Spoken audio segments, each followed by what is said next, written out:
All right, here we go. Welcome back to the Game Smash Podcast. As always, I'm your host, Liberty, and with me is... As always, I'm your host. Okay, sorry, Fawaz Muhammad Yusuf. What was that? I honestly forgot we were recording, and I was just trying to make fun of you. And then, okay, well, this is all going in. This is all going in. This is a good, solid, quality podcast. Yeah. Also, by the way, since we're starting hot, the reason why Fawaz's audio is underwater is because his mic broke.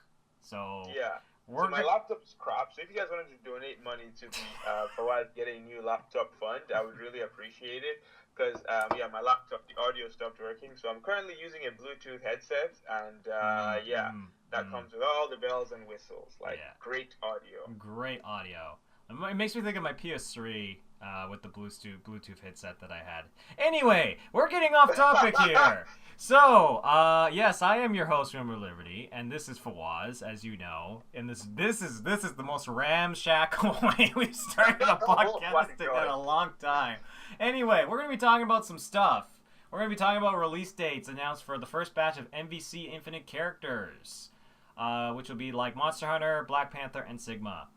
We've got multiple God of War trailers, so some kind of art kind of trailers for like Fire Troll and so on and so forth. Yeah. Pyre gets a new mode, which is very interesting to me. And then, of course, we got the Red Dead Redemption 2 trailer, which was awesome. Before we get into that, let's talk about what we played this week. So I got a funny story for you, Fawaz. Oh, okay. So it was Thursday. Several days ago, and I was just up and I was looking at the SNES Classic, right? Okay. And I was like, what games are actually on this? I haven't checked. And then I saw the library of games, and I was like, oh, Super Metroid is on this. Oh, Final Fantasy VI is on this. Oh, Mega Man X is on this. There's a lot of games I actually really want to play on this thing. But do I even have a chance? That's the thing, right? Do I even have a chance at this point?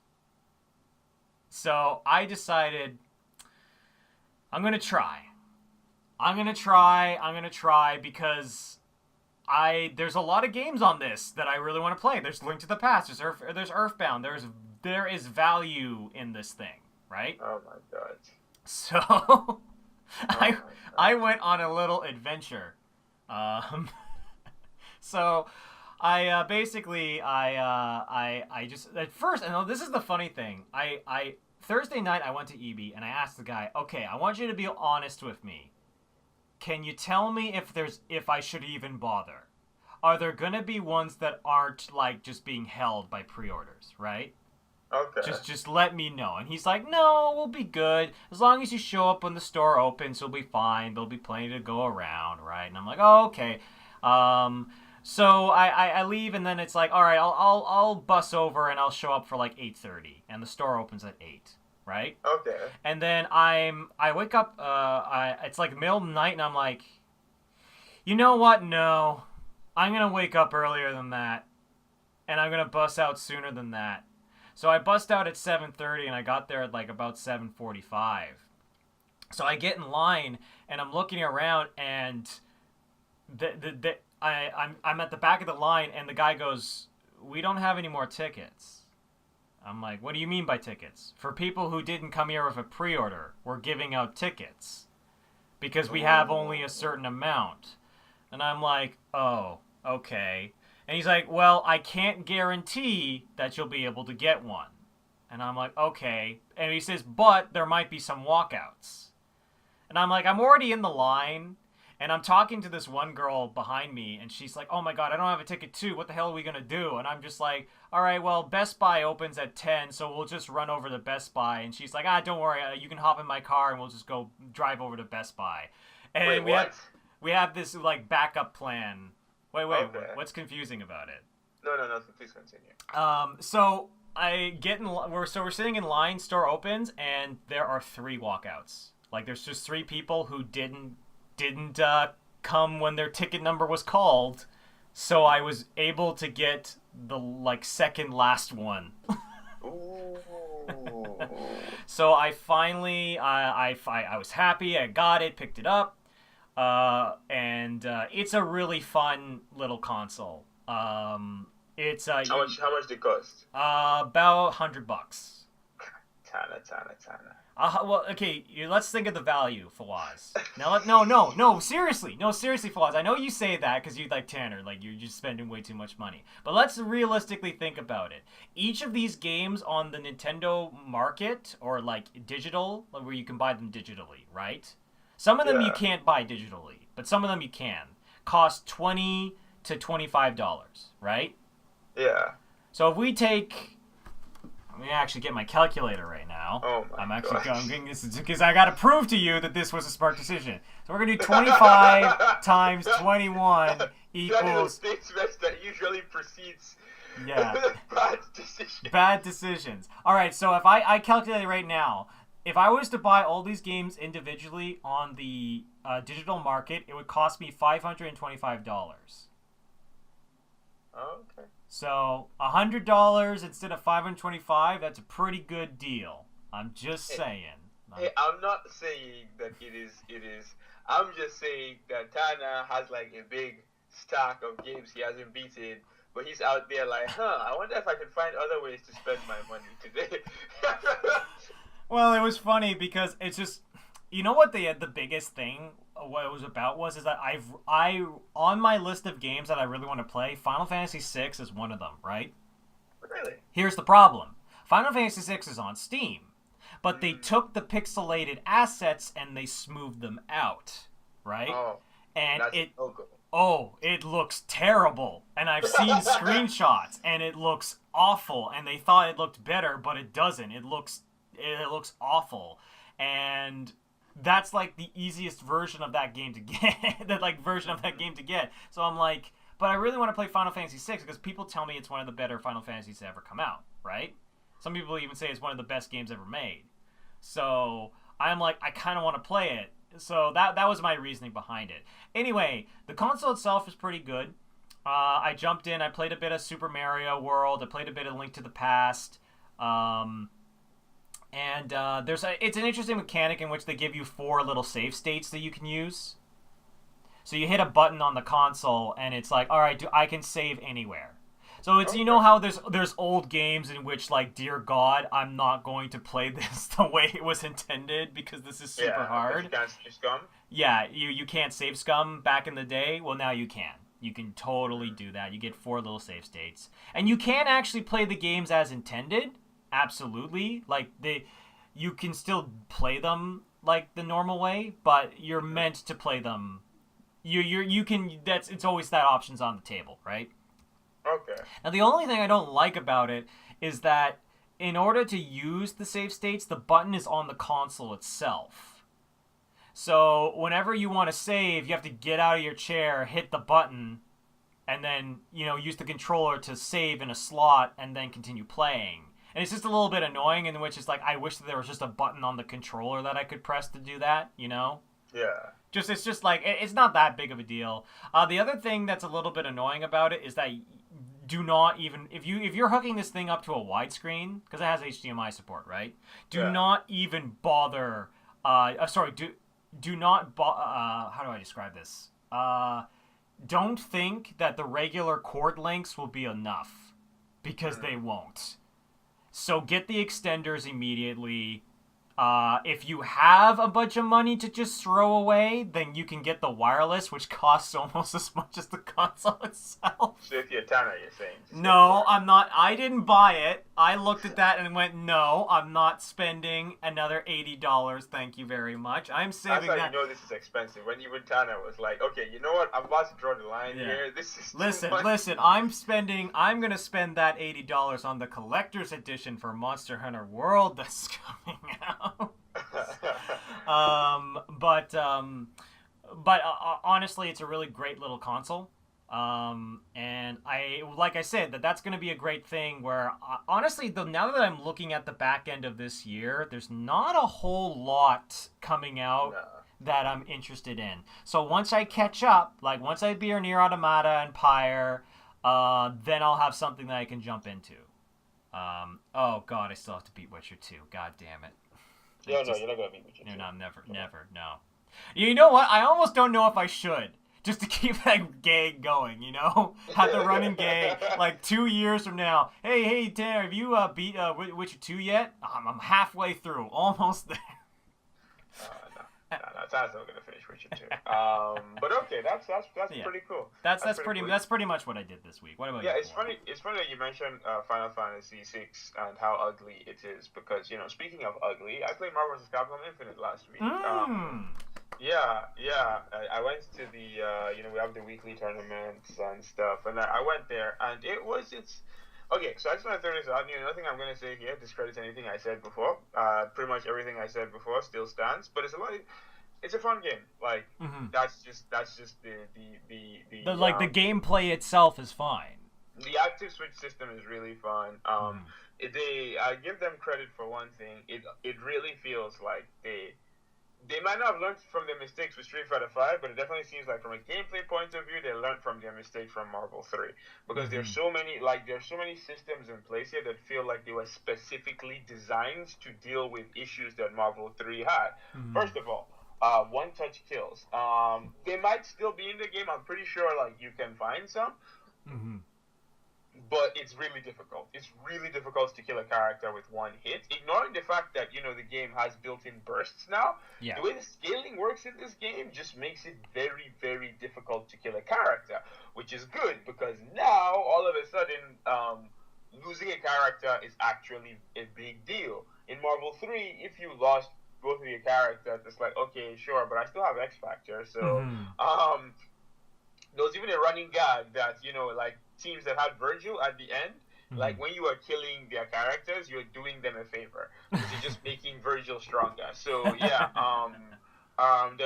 that's not a thing anymore. At least given everything I say is subject to change. This is from week 2 of the game, but comebacks are, I don't want to say they're very difficult. One character comebacks in this game are very, very difficult. They're possible, which is what I think they're at that right spot where it doesn't feel like, okay, I'm better off just getting up and leaving. I'm better off just hitting restart.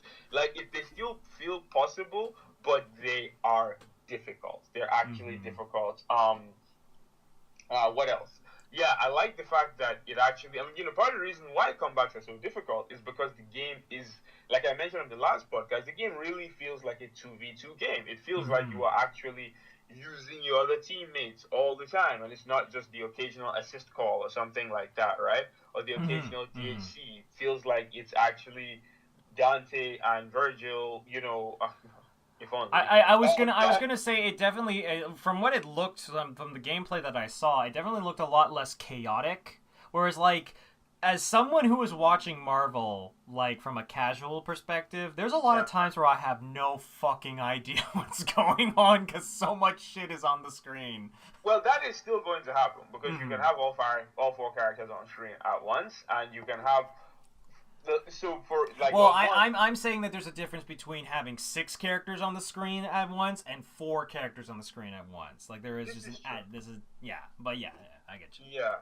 I played what was it called? I played Jeddah and Thanos, and it seemed like a decent team. I think Jeddah is really strong. I might be wrong, but he seems strong. Thanos, on the other hand, he seems solid. His super doesn't scale properly, so it's still the way this. One of the things that makes it really hard to kill people in this game is that super skill. Because in Marvel 3, it doesn't matter how long your combo was. At the end of the combo, supers would usually do a decent amount of damage. That doesn't happen anymore. If your combo is too long, sometimes it's not even worth ending it with a super unless you're playing Thanos. Thanos' super, I don't know. It seems bugged because it scales. It does not. It seems like it scales improperly. It just does a lot of damage. I'm not complaining though. The other thing is that, like I said, because now you can use 2 bars to get out of a combo, because super scale, So poorly at inner combos, and because you can use two bars to get out of a combo, people don't have the meter to just like randomly level 3 all the time anymore. So Right. all in all, man, like from a gameplay point of view, I'm definitely gonna be playing it. I will be buying it, but I'm definitely gonna be playing it. I look forward to playing it tomorrow. After well, it's gonna be like what 4 days ago, Yeah. but you get Oh, it. I But was yeah, so I'm curious. Sorry, I don't know if I misheard you. So are considering purchasing it, or is it just more you oh gonna? no, no, Are you no, just no, no. more play it because you have a group that you can just go to and it's there? Yeah. I'm gonna play it like every Thursday. Mm-hmm. Every Thursday I'm going to play it, but Hmm. I won't be buying it, which sucks because like I said, honestly, I think I said this before on the podcast. I am 100% sure I would enjoy the core gameplay, but even on Thursday, as I was playing the game, I would win a game and I'd see that win screen and I'm like, wow, these characters are ugly. Well, like I would be playing a game and because like I want to play Jedi. Like that's what my problem right now is. I don't really know who I want to play. I'm messing around with a bunch of different characters, and I just be like, because no character I played made it into this game. I think Wolverine, Doom, Sentinel in the last game. All three of my characters didn't make it in, so there's no. mm-hmm. I have no connection to anybody, right? So like I'm just messing around, and I'm just like, man, Sentinel would be really really fun in this game. So like that thing is still at the back of my mind all the time. But Mm-hmm. with that said, this is a very good game. Now, like we mentioned on the last podcast, this game did not sell well. So if you're considering buying this game, I would recommend waiting because I wouldn't be surprised if this game was gonna if this game didn't get it. I wouldn't be surprised if this game got marked down pretty quickly because Yeah. it did not Yeah. sell well. Well, I'm also thinking that it's one of those situations where I talked to a lot. I talking about Marvel has been a fascinating thing for me, you know. And one of the things that a lot of people have come to the conclusion, whether you like the game or you dislike the game, most people are in agreement that this game will be a lot better once the DLC is released. Because the DLC, you're seeing relatively interest. We're going to talk about a little bit about the DLC characters that got announced, but you can kind of tell to a certain extent that it's like this game's probably going to get a better roster near the end of its cycle. Yeah, maybe we'll finally For get a Sentinel function. yeah, Sentinel function. Well, honestly, I don't even want a Sentinel function. I just want a cool character. I know you want your Sentinel character, but I just want cool characters. Yeah. But it's one of those things where it's like, but it is good to have official confirmation that yes, the gameplay is great. It's just a lot of the other things that were causing problems. But I guess we Yeah. can start talking about the DLC characters if you want to. Yeah, speaking of DLC characters, so we got the official release date and a trailer for we got the official release date for the first three DLC characters and a trailer for two of them. We already got a trailer for Monster Hunter and she's coming on the 17th, but then the other two people coming on the 17th are going to be Sigma and Black Panther. We got a trailer showing both of the characters. Black Panther's accent is awful, but I expect nothing less at this point. He looks fun though. He looks very rushdown heavy. I got shades of Wolverine, and there was another character. But I can't remember off the top of my head. So whatever, we'll just go with Wolverine for now. I got shades of Wolverine, but he's got like some aerial mobility type thing. So I want to say maybe a little bit of Felicia in there. But Mm-hmm. he looks cool though. He doesn't like. It looks like the more interesting elements of him, you would have to actually sit down and play him to figure them out. Because Mm-hmm. like from the trailer, he looked very very straightforward. It was just nothing really special, if you get what I mean. Yeah. Sigma, on the other hand, actually looks really cool. So he uses a sword. He uses a sword. He's got two of his supers look like they have decent utility. He has one fireball super that I can definitely see doing so. I mean, it travels really fast, which sucks because I was thinking that if it traveled a little slower, you could fire it out in an active tag and then use Mm-hmm. it to do like mix-ups on your opponents. But even then, it still looks solid. He has another one where he like flies into the air, fires a laser beam across the ground and causes like big explosions. I don't know like how the hitboxes on that work, but if the hitboxes work the way they look, then that would be a really Mm-hmm. cool super. You do like a reset, you do the X-ray, and then you do the beam, and then you tag into your teammates, and they can like use that to like mix the opponents up. His level 3 Mm-hmm. looks um okay, so his level 3 starts off really cool. He hits you in the stomach, and then like the camera zooms into his eye. But there's just one thing I want to touch on very quickly, and this is something I mentioned with J Streets, and it's a pattern I noticed with the level 3 is that almost I want to say 80% of them follow the same formula. Hit, so it's a series of hits into a charge hit, right? Yeah. Which so you look at, okay, so as we're talking right now, look at Black Panther's level 3. He does Mhm.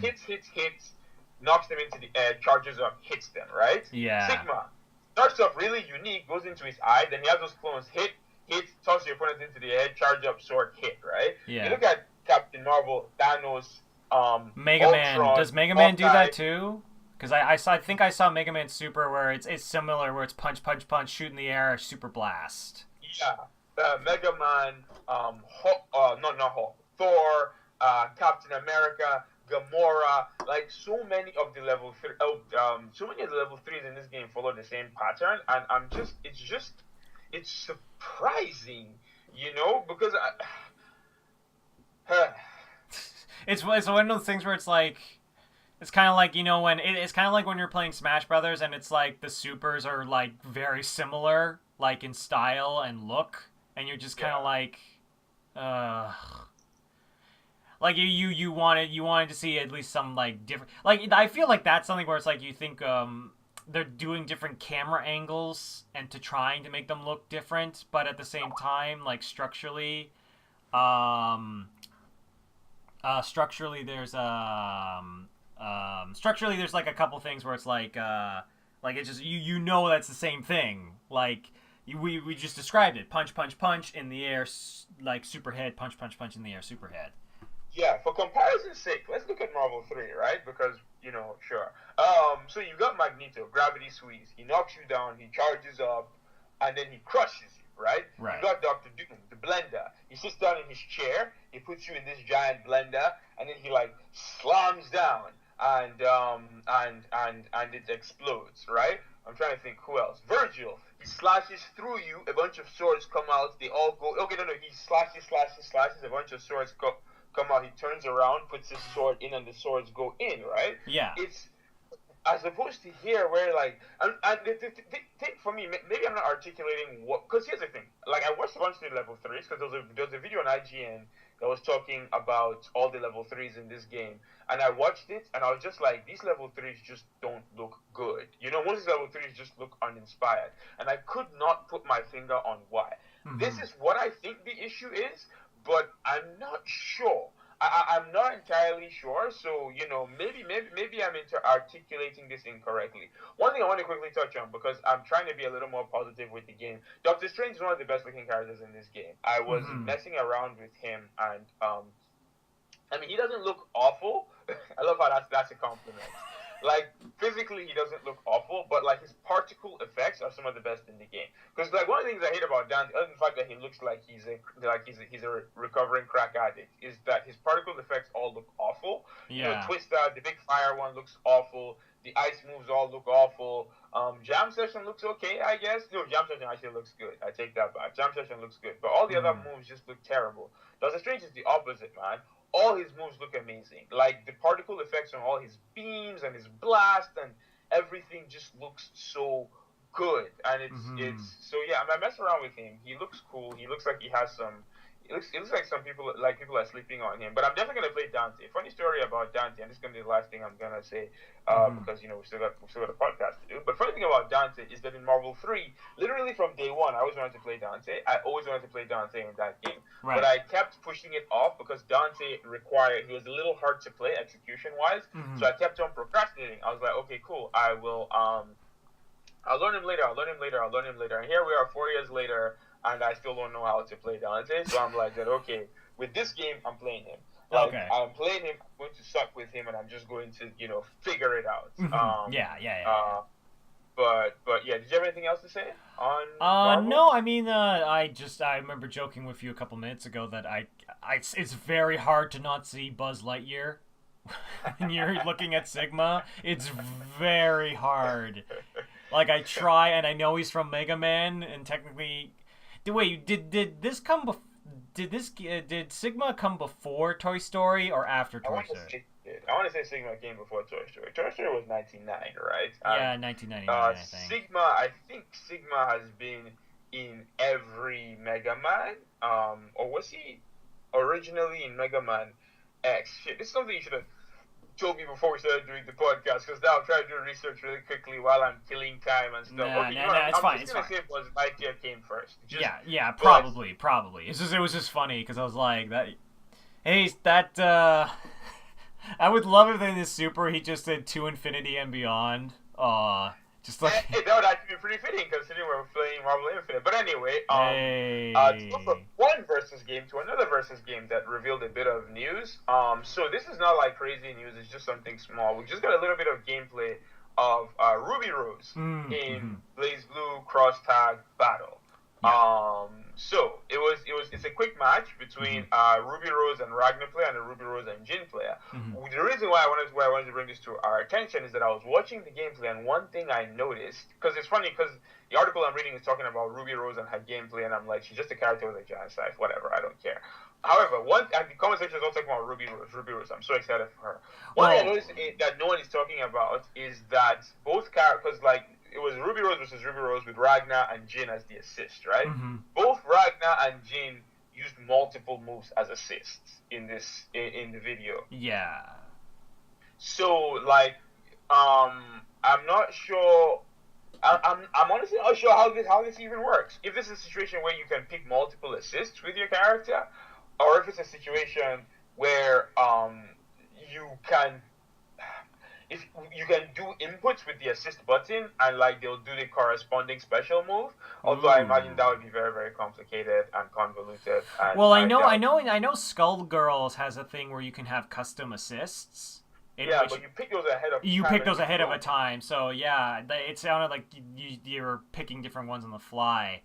That would be interesting. Honestly, as someone who I like Ruby a lot, I was very interested to see how she would look in, a 2D sprite form. So I think they did a pretty good job.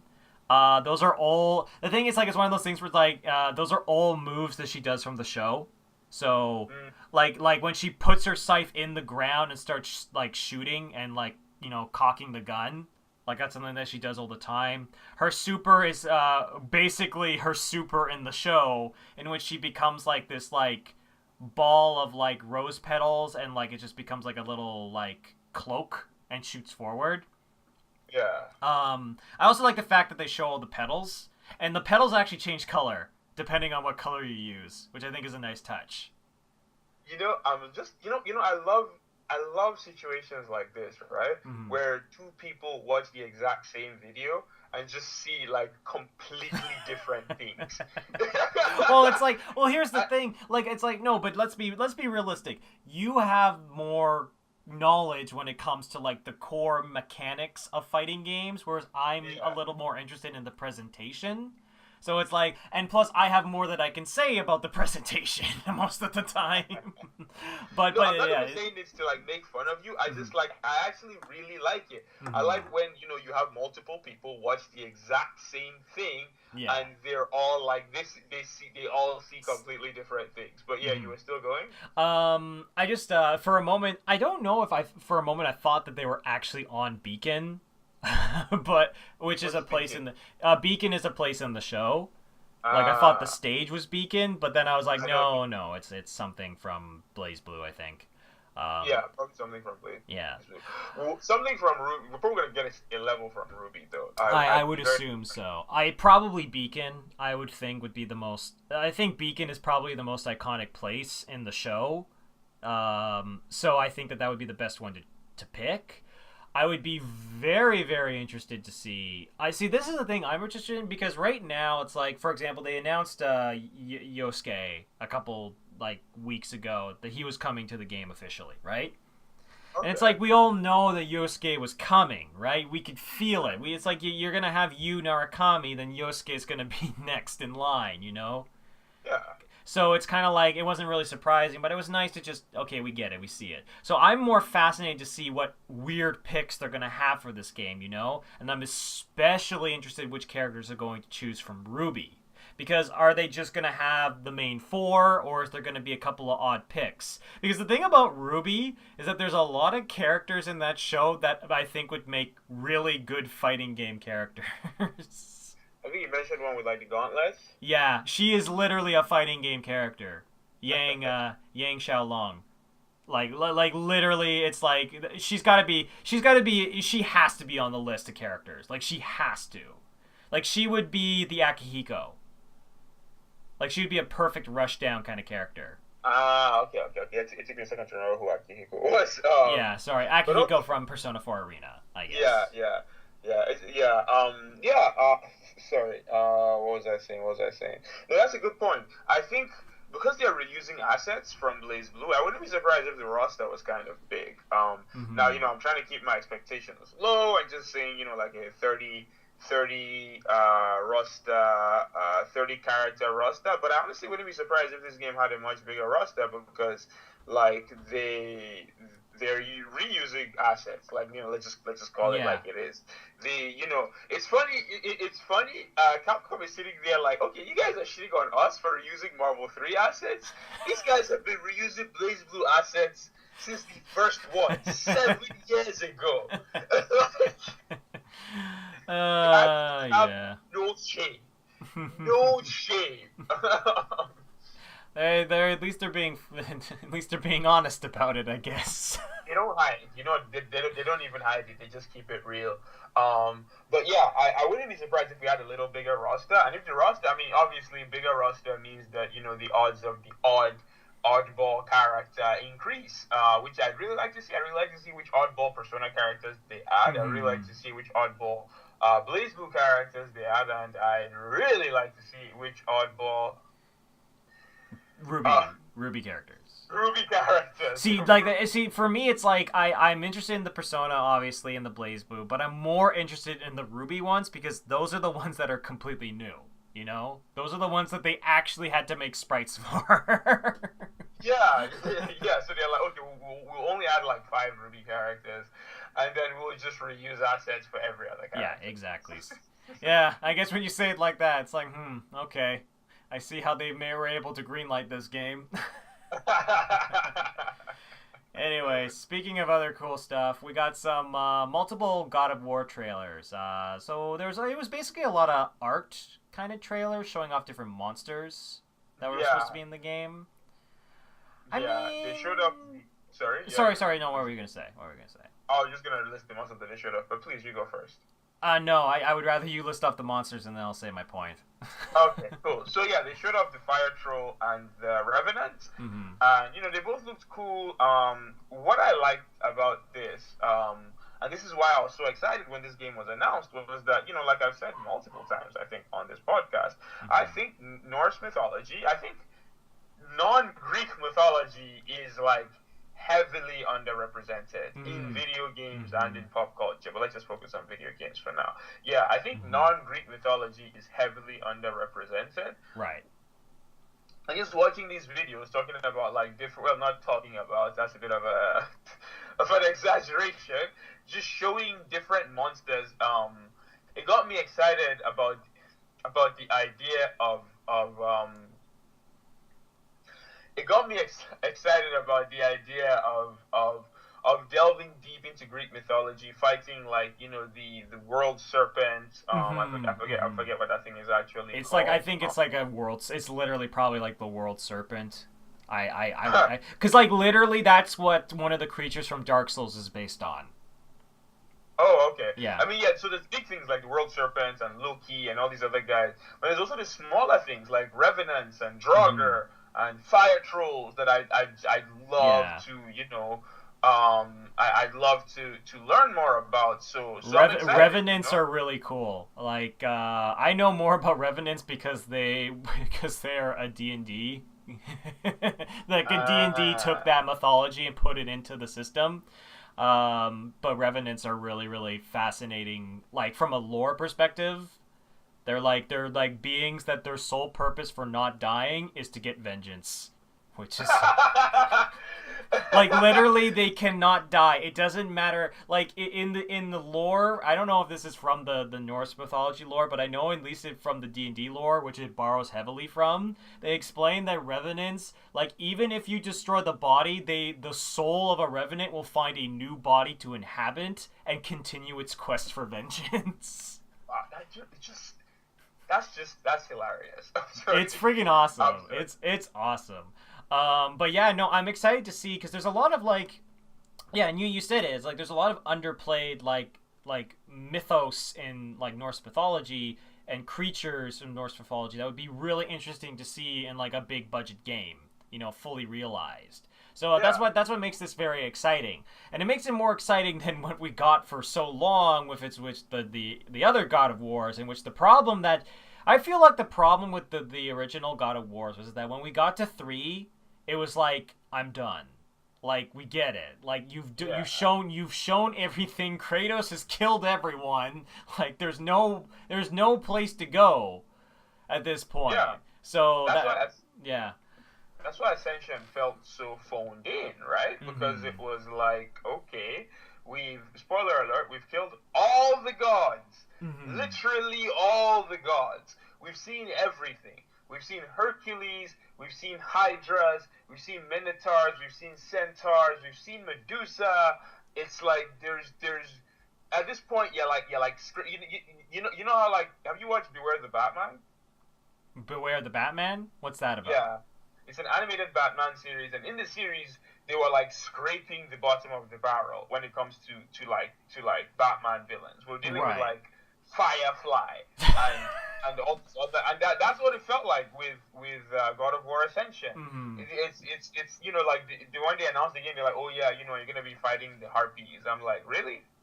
No, it wasn't the harpies. I can't remember what it was. I think it was like the Soul Sisters or something. Yeah, Soul something Sisters? something like that. I don't know. It doesn't matter. But the point here, the point that we can't even remember. We can't even remember because it was so like forgettable. But the point here that we're trying to get across to everyone is that Norse mythology is underplayed. It's super cool, and I want to see the weird moose dragon that is in Norse mythology. Drag. Oh, okay. I'm googling this. What is it called? It's like, God damn it! The reason why I know about it is because it's in Age of Mythology, which is like the spin-off of Age of Empires. And it's like there's a power that allows you to summon this giant moose dragon. And it's the Nidhogg? Nidhogg, yes. Nidhogg, that's what it's called. Damn. Yeah. Wow. I want to see a Nidhogg. Come on. give me a Nidhogg. Anyway. A moose dragon. Yeah, that's pretty hilarious. Yeah, but yeah, good stuff. It's funny, we've seen so little of this game since it was announced. When did we get a release date yet, or I Nope, don't think we have. I think it's probably gonna be. I'm thinking it's gonna be like mid next year. Yeah, probably. If I had to guess, I'd say mid next year. Yeah. Definitely not this year. No. But yeah, to go from one game that we are excited about to a game that I know Tanner loves quite a bit. Yes. Pyre. So Pyre. do you want to take it away, Tanner? Pyre's getting a new weird Iron Man mode update, and this is really interesting. So this is for people who've beaten the base game, and from what I could tell, it just kind of rebalances the game into like a more challenging kind of experience. Similar to like, how XCOM Iron Man mode is for XCOM players. So I find that really fascinating because it's like, because the game changes. The game changes, and this is a bit of a spoiler, so if you care about spoilers, but the game, the game, like, no, I want to like say that before so that I'm not spoiling the experience for some people, because there's people that do that. I don't want to ruin that for them. So that's why I like to say that before I start discussing it. But there is a point in that game where it goes from a linear experience to a more open world experience. And it's so interesting. So basically what this mode does is that it allows you to skip to that point of the game. So that you can just start with the more free and open like mode in which you're challenging different teams, and they all have different gear, and there's different mechanics that you have to, because the thing about the Pyre that fascinates me is that the game is actually really deep as far as like its gameplay goes and how you build your team. It's probably the most in-depth sports RPG game I've seen in a long time, I guess. It's so weird. Like, the thing about Pyre that I love about it is that I've really never played anything like Pyre, There's a lot of games in That's which not it. something you get to say with a lot of games. Yeah, like there's a like you can go like like there's good games that come out where it's like like Legend like Breath of the Wild. It's like it's a Zelda game, but it feels very Skyrim inspired, and it's got its own little things. But it's like or you think of like other games where it's like Horizon. It feels like an open world game, Tomb Raider aspects and hunting. Where it's like you Yeah. could see the familiarity. Where it's like Pyre, I can't really think of much. The only thing that I can kind of compare it to a little bit is Oregon Trail, as far as how you're in a cart and you kind of travel across this big landscape. So yeah, it's really really cool. And I'm very excited for this mode because it's like I wanna finish Pyre because I got about halfway through the game and then I just stopped because there's like a million other things that came out at the same time. So I want to go back and finish it, and maybe if I have some more free time, I can give this Iron Man mode a try. So, very, very Really? excited for this. Really, Tanner? Iron Man mode? You? I know, shocking. See, the problem is that like with XCOM, it's like I spend so much time customizing my characters that I don't want to lose them. But don't the characters in this game actually have like stories and stuff like that? Yeah, they do. Don't you get even more attached to these ones? This is a very good point. I think the only reason why you feel more attached to the XCOM soldiers than these ones is because you haven't lost these ones yet. I think when you actually start playing Iron Man mode, you're like, okay, cool, this isn't. This isn't for me. I can't take this heartbreak. I can't take Yeah, it. because like what you're talking about, it was like the characters, you felt bad when they were leaving your team, and I'm like, Yeah. you think? Well, it's funny you make fun of like, well, it's like I'm playing through XCOM War of the Chosen, and you were talking about how like I just kept on when you made me as a character, I kept on just getting knocked out by the fucking stun lancer, and that was my secret way of surviving the war. Was just staying in the Spoiler infirmary. alert! Kind of made it all the way to the end because Yeah. yes, because yeah crap sorry Stun 'Cause, yeah lance. he kept getting stunned by the stun lance and ended up in the infirmary. Rat bastard. Yeah, that was. I honestly don't know how you survived. I don't know either, but I find that friggin' hilarious. And you, in my current campaign, are a sniper who can't make 75% headshots. Yeah, well, Tanner, Yeah? I got nothing. Yeah, I bet you have nothing. Shit. Hey, you know what's great? It's an What? awesome game. Red Dead Redemption got a trailer. Red Dead Redemption 2, folks, got an official trailer. And it was a good trailer. It was a really, really good trailer. And the line that the character makes in the trailer that is like, I'm gonna keep your mother in black on your behalf is such a good line. Yeah. So the funny thing, I'm watching the trailer and I'm like, okay, this guy is the villain. So I'm waiting for us to see who the hero is, right? Mhm. And I'm like, wait a second, this is the hero. Well, shit. So it's funny. That's the one thing that I noticed about the trailer is that it feels like we're actually playing a bandits this time. Because with the first Red Dead, with the first two actually, because most people forget that Red Dead Redemption was a sequel to Red Dead Technically. Revolver, Yeah. a game that was owned by Capcom. Just a quick, an IP that was owned by Capcom. Just Yeah. a quick. But anyway, I digress. Yeah. We always playing heroes. Like these very very honorable cowboys. But it looks like this guy we're playing, he's more of a Grand Theft Auto character. He's more of a Grand Theft Auto type protagonist who's gonna probably be like a criminal with a heart of gold or some bullshit. I'm hoping that it's not. I think it's more of a loyalty thing. So this is the thing, it's like someone who's played Red Dead a lot, this is fascinating to me in the sense where this is the game that explains a character's fall.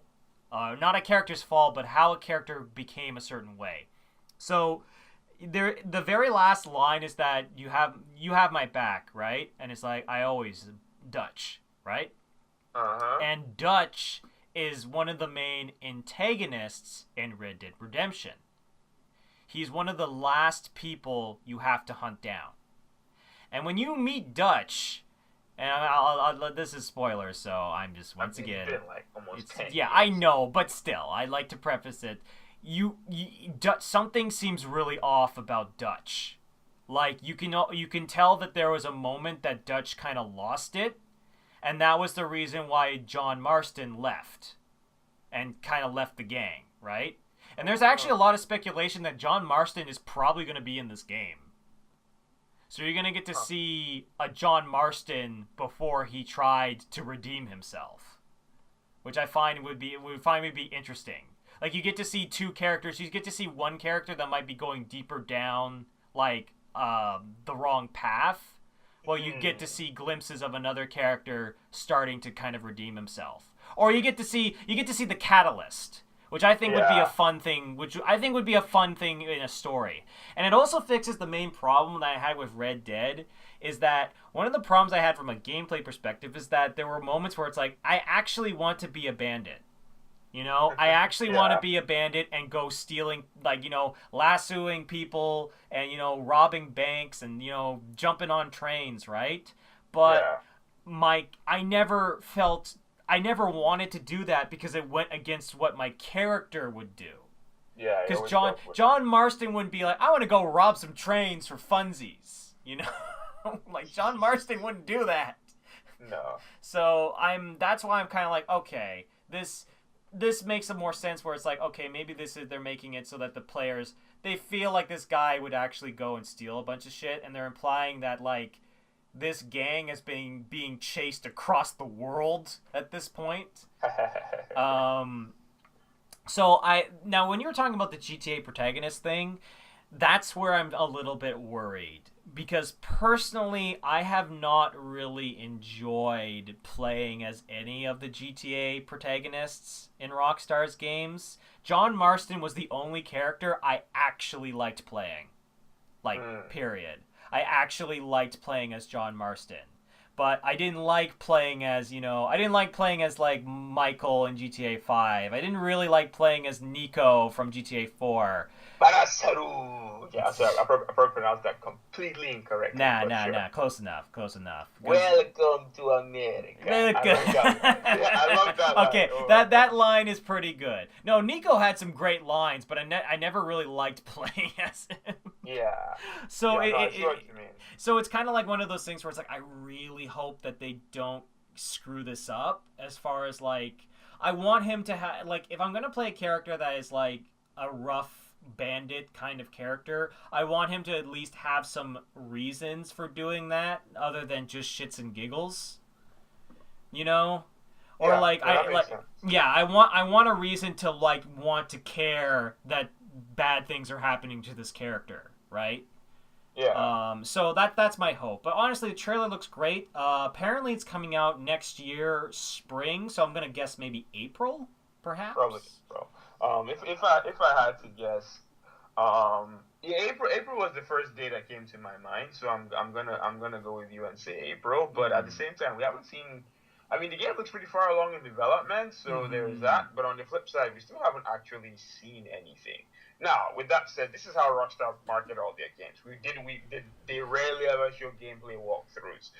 They just do a bunch of really cool trailers, and then they release the game, and it sells like hotcakes. You know, Grand Theft Auto 5 is still charting to this day. Oh yeah. 4 years later. That doesn't surprise me at all. Like, that's how Rockstar does it. Like, Rockstar, they go, okay, wait like 3 or 4 years, and then we'll release another main title game. You know. Like, it's like GTA 5. I think, when did GTA 4 come out? I think it came out in, like, 2008? I think it came... 4? Me and my little brother still played video games together back then. I think that came out in, like, 2008. April 29, 2008. 2008. So when you think about when was and GTA 5 came out in 2013. Was it 13? Really? Yeah, 2013. September 17, 2013. Jesus, it was that far. Wow. I thought it was like 2014 or 2015. Wow, GTA 5 has been out for a while. I know. I forget that it's been out for so long because it's just it hasn't fallen out of memory yet, you know? Yeah. Like I said, every week when I'm checking, you know, when they're talking about, oh, Crash Bandicoot has been #1 on the charts for 3 weeks in a row now, I just scroll through charts and I see GTA 5 there as well. I'm like, oh, yeah, it's that GTA 5 game. And it was a couple. I think it was today actually. I can't remember what I was looking up. I was looking something up, and then mentioned the fact that GTA 5 came out in 2013, and I was like, "What? Yeah. Yeah. No way! It's been 4 years? Yeah. Oh my god!" It's that, yeah, and so it's been 4 years since a big mainline title, so it is kind of crazy to see. And plus, I've been waiting for Red Dead Redemption 2 for a while, because I still think that's their best game I've personally. been Midnight Club for a while. Yeah, that's true. Wait, was that made by Rockstar Midnight Club? Yeah, Midnight Club is a Rockstar franchise. Oh, Yeah, Midnight Club is my favorite racing franchise. The last one came out in 2009. You want to talk waiting. Yeah, that's true. Well, granted, I've been waiting 7 years for Red Dead, so 7 years? yeah, It 2010. come out in 2010. It came Yeah, out in so 2010. you know what? Yeah, I guess we're both in the same We're boat. both in the same boat, yeah. But anyway, this game looks really really cool. I'm excited to see more. But yeah, cool stuff, cool stuff. But before we wrap things up, we got a question of the day from Jay Streets, Shut up, J Streets. and he's asking us: are racing car games underrepresented?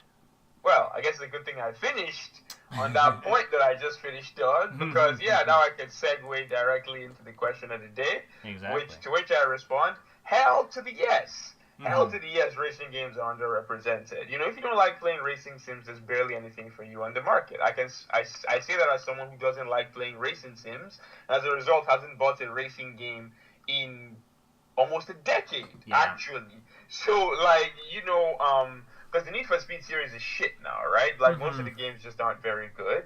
Then, I don't own a Nintendo console, so, like, the kart racing market is, like, dead on Yeah. anything that isn't a Nintendo console. Mhm. Then you've got, okay, so with that said, we did just get a futuristic racer in a re-release of Wipeout that I'm probably going to get at some point. So there is that. But then the street racing scene is actually dead. It's actually just dead. It's Need for Speed, and that's it. Yeah. I mean, you had, like, what was that stupid game called? You had the crew that tried to do it but then failed, and that's just completely giving up with the sequel. Yeah. And there was another street racing game I remember that I was excited for that came out and shot itself. The only street racing game that I'm that I Drive still have. Club? Drive Club? Is that it? No, Drive Club wasn't really a street racing game. Oh, Drive Club it wasn't a street racing game, but it also wasn't a racing sim. It was an arcade racer, so there was like a little bit of a. It was a bit in a middle ground there. It was more racing sim than arcade racing. Okay, so you okay. Have, like, No, I was trying to remember because of like driving games that we've talked about, and like I remember we talked about Drive Club a while ago, but It's actually a really good game if you like racing sims. I fully recommend it. I tried out the free PlayStation Plus version. I enjoyed it for a bit. Now, like I said, I don't like racing sims, so eventually I just got tired of the game and I stopped playing it. But I definitely recommend. You like more street racing games. I love my street racing games. I love my what's the word for Mario Kart? It's my kart racing games. Kart games, yeah. Just kart racing games. Yeah, I love my street racing games. I love my kart racing games. And there's just not a whole lot on any non-Nintendo next gen console. I would love everybody out here excited for Red Dead Redemption, and I'm sitting there disappointed that it wasn't Midnight Club. Like, I would be so excited if Rockstar announced a new Midnight Club. I loved Midnight Club 2. I loved Midnight Club 3. Midnight Club LA wasn't the worst. I mean, it wasn't as good as 3 in my opinion, but I mean, it was still a great game. I finished it. I put a solid like 80 hours into the game, and this was the single player. I didn't even keep in mind, because remember, and this should show you how long it's been since we got a racing game. I've never played the online multiplayer of a street racing game. Yeah. Oh yeah, that's true. At the time that Midnight Club 3 came out, I was still like fresh into online multiplayer, so I didn't really touch it that much. That's how long it's been. I've never like invested time into the online multiplayer of a street racer, so like that should just let you know how long it's been. I've never put a lot of time into the online multiplayer of a kart racer either. That should tell you how long it's been. Like I've spoken ad nauseum about Mod Nation racers on this podcast. I'm pretty much giving up at this point. But yeah, I'm just gonna add Midnight Club to that list too. I love Midnight Club. I would love nothing more than a new Midnight Club. In fact, to show you how bad it is, Rockstar, there was a recent announcement that Rockstar was potentially re-releasing Midnight Club 3 on the PS4. You know how they have that shitty PS2 you can you can rebuy PS2 Oh, you can rebuy PS2 games for the PS4, yeah. Yeah, you know how they have that shitty thing. I was actually considering getting Midnight Club 3. That just goes to show you how long it's been Yeah. and how much I missed this series. Because I'm not like $15 for Midnight Club 3 is actual daylight robbery. Oh, yeah, wow, they're charging $50? 15. Oh, 15? But still, $15 for a PS2 game is daylight robbery. I mean, are you kidding? Well, considering I've seen games, the re-releases for games $30 to $40, like... I mean, just because you've seen worse doesn't make it better. Okay, well, like, but still, like, that's $15 is not that bad in comparison. Like, you're like, they stole my money. Have you seen the practices that people make nowadays? You're talking about daylight robbery? What about Shadow of War, in which they're loot boxing the shit out of that game? Dude, $15 for a game that came out in 2005. I don't think George Bush was even president in 2005. You know what's great is that I spent $15 on a game that came out in 2005, and I feel more justified with that purchase than spending $120 on a game that just came out. Like, that's the problem I'm having with this argument that you're pointing out. It's certainly, you could argue that it's like, should it be $10 instead of $15? Maybe, absolutely. But saying that it's daylight robbery, I think is a little intense considering how shitty it's gotten nowadays. I mean, like, I keep saying that, just because things are terrible, just because there's a lot of shitty practices now, does not make this practice any less shitty. You know? Okay. Sorry. I'll explain my point. My point is, I'm not disagreeing with you that it's a shitty practice. What I'm disagreeing with you is that you saying that it's daylight robbery, I think, is a little intense. This is like daylight shoplifting. Okay, this is semantics, is what this is. What do you mean semantics? This is you're saying that like the charging $15 is like daylight robbery. So you're saying that is the same as. Are you saying that is the same level of shittiness as what Shadow of War is doing? Or are you saying that is like give me the percentage of shittiness? See what I mean about semantics? No, I want to know. No, this is not semantics. I want to know the percentage. This is important. This is important to the question at hand, and I need to know. Oh my god. Are we actually having this discussion right now? Yes. Okay. Give me a number. Just give me a number and I'll shut up. 25%. So 25% of what Shadow is doing. Yes. Okay, I'm fine with that. I'm okay with that. Yeah. What do you mean, this fucking guy? That's a legitimate question. Oh my god. And then you didn't even ask me what I think, how I feel if racing car games. We were gonna get there before we started splitting hairs. Okay, so Tanner, how do you feel about? That's the best response I can give to this question. So basically, my opinion about racing car games is that I don't particularly care for them. I mostly care about kart racing games because they can be fun party games, right? So I don't really have a whole lot of stock in this argument. As far as like whether I feel racing games are underrepresented, I would say yeah. I'd probably say we don't get a huge amount of them that come out with like they don't attract a whole lot of attention as much as they used to, you know? Yeah. Like the market has certainly died down for them. Like the need for these kind of games has died down a bit. But yeah. It is unfortunate because like, it is a whole genre of games that I even though it's not for me, I do feel for the people who really like these types of games and they're not getting anything of substantial quality, Yeah. I can certainly feel that for sure. Honestly, I wish that there was just more. Like, I'm with you in the sense where it's like, I wish there was more kart racing games out there.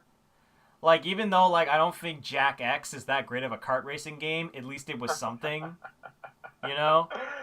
Yeah. At least it was. At least it was something. Like, you know, it's not. It's not even. Well, Jack X has its own problem where it's like, why is this?